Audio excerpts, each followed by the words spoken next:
This one tarp layers, hold her hand getting knocked by Ghost. Swervo on the low ground as well, doing a lot of work, seeing if he can survive and get up top. Just look at this big view of the map moving forward. All metal.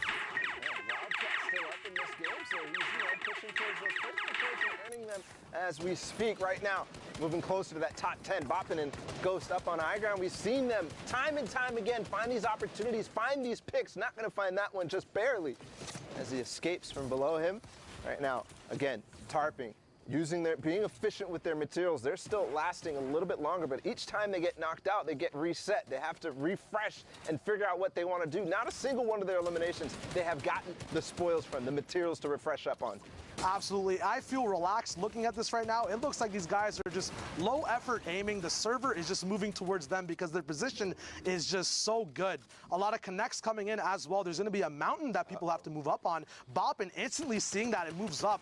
Awesome game sense there. He connects. Now they have an entire choke line on everyone else at the bottom of this side of the server. They can end the game before the 9th zone even shows itself. And I love what they're doing here. You talked about Boppin getting that mountain, getting the connection here, but Ghost is just staying down below. He knows the conditions of the server. He knows it's running dry on players, so they're making sure that they maximize all of the eliminations they can get, all the potential they can get out of the server. And I think they're going to clean up here, Shio, as they take out one more in Cam, one more player for them to find. This awesome positioning by both people, spreading apart, then coming together on pinches. Now they're going to fight together. No reason to give the individual Keen 2 1v1s and risk that win. A big tarp coming through all the match. They finally got some fruition from their eliminations. We'll see if Keen can pull a Savage and Shadow up. He's trying to. Not possible. They're bopping, coming out with a donkey laugh. Easy claps from this duo right now. Keen still working at it. Ghost has lost. Very awesome and smart play. They're going for that last elimination point, making sure these guys have everything from this game possible. Just a perfect 5th to 9th zone height hold and awesome win at the end of the day. And timing was everything there. They already blocked him out. You saw he tried to shadow out, but he didn't find any opportunities to get out from under that carpet that they made. It was so wide, so strong.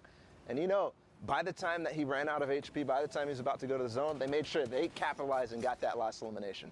So I'm seeing something a little bit odd here. I see Riversan on NA East. The East servers. Hello. And, not with his normal partner at all. Anthony, this is a new one for Week 10. Absolutely. You talk about Week 10 pressure. It makes people make these not maybe drastic, but interesting choices to make sure they are on top of their game and have the most amount of chance to qualify. They're playing at their peak performance. So at the moment, Anthony and Riverson, two big powerhouses, solos and duos, coming together. We'll see if they can use their position as a pivot point to make sure the entire server answers to them, just like we saw from the last game, Bala. And Anthony is one of those players that was severely, very, very hyped going into back at TwitchCon all the way back then in last fall. It's almost a year now since then. That's pretty crazy to think about. His partner Joseph splitting up now and, going with Riversun here, and Riversun obviously possibly moving to the East Coast for this. Absolutely. Or playing on that West Ping regardless.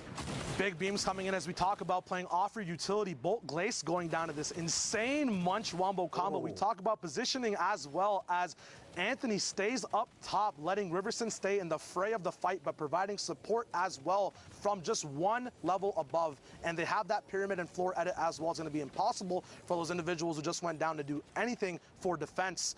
But, Riverson looked as the role model of the West community. A lot of people learn a lot from watching his VODs and his streams. We'll see what he can do on East. Right now, it's still perfect stuff. Maybe he switched up for his ping as well. But if he is playing on 60, it looks really good.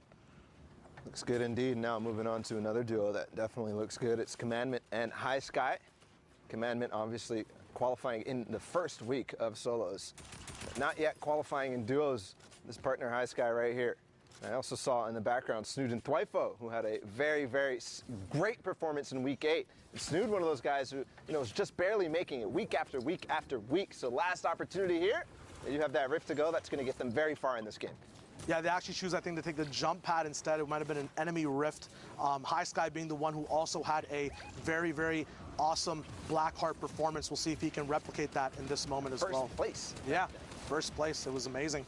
water view that learned. We'll see if that reload might come in the way of the beam. It does. Unfortunately, no damage going down as he's in brick. Has the rift and smokes as well, as Commandment now gets up with his bandages. A big shot coming off on Warrior. That's a lot of good stuff earned by High Sky there. And you have to actually notice and take note of how he actually pulled out his rift. He was like, let's go, I'm ready for this. But then starting to, realize exactly what needs to go on.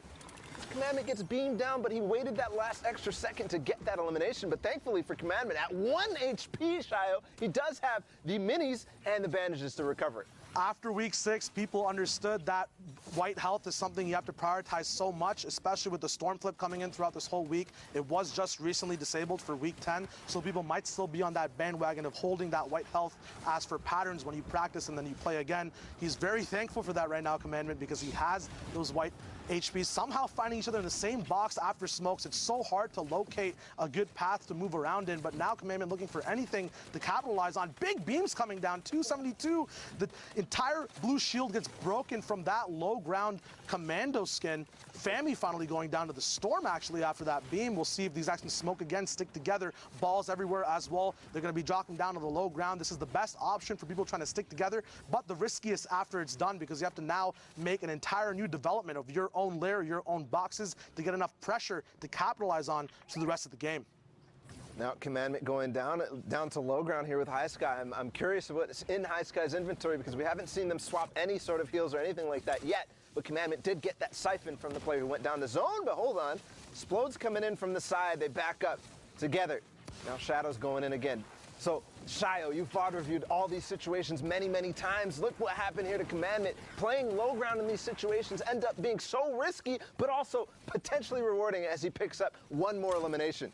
The biggest thing about this zone at the moment is that although people hate on them, balls are still available, making it so that there's not too many builds blocking Commandment from coming back up from that low ground. We talk about low, let's switch over to high. Riverson up top with Anthony, once again doing the rain dance, all the bullets falling down below. Frey, Snoot, and Thwyfo are actually going to be the ones to get the front of that force from up top. Riverson dropping down, taking a little bit of fall damage, needs a siphon elimination here as he does not have any white heals at the moment. A surprise box opening is now going to be realized that where the pressure is coming from Riversand. We'll see if he can dynamically switch between these mat layers to get a nice vantage point or a surprise shot off on anyone, but there are so many hard mats at this point. Everyone's adapted on the rotation meta, the tunneling meta, when to have wood out, when to use brick and metal, and it's going to be so hard, especially with attack AR, to beam through these builds. You see him trying to open up the sightlines, trying to break through and create any sort of gap where he can find an opportunity. It does get a little bit of a shield tag, but still nothing yet, as you talked about, the hard mats being so useful for these players down on low ground. Now getting up close and personal, that's Thwyfo who goes down, so Snood now left on his lonesome. We talk about using utility. There's not much available left to crack open the server. We did see Riverson use some stinks earlier to capitalize on an elimination. High Sky now down on bottom with Bluff. These guys are going to have to fight for this entire layer. Big shots being traded. Bluff goes and gets that elimination on High Sky. TJ now falling with COD Genesis. One of the other duos left is going to be a 2v2v1. And